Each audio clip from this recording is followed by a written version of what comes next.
Even with all the progress in cancer research and newly developed treatments in the past few decades, the American Cancer Society says Black women continue to have the highest death rate for any racial or ethnic group in the U.S. for most cancers.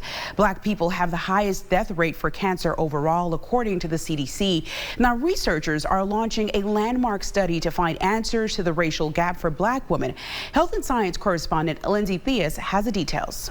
Take an online survey over 30 years. That's the ask from the American Cancer Society. It's for a landmark long-term study on cancer in Black women. About an hour investment every year is what we're asking for from our participants.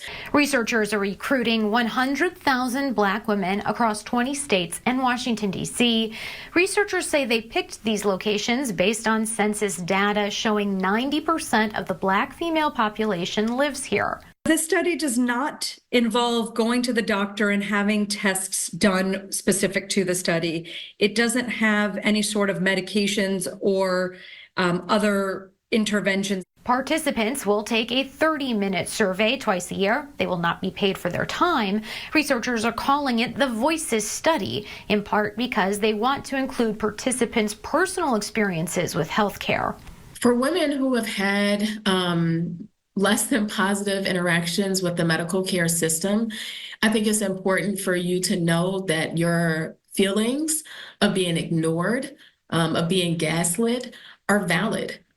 Your story is not in isolation. I have talked to hundreds of women who have the same experience. I, as a Black woman, have had the same experience.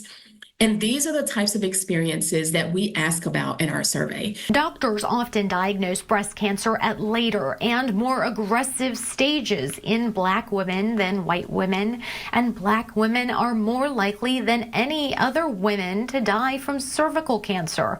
For the Voices study, researchers are looking for people who identify as Black and a woman or female at birth, ages 25 to 55.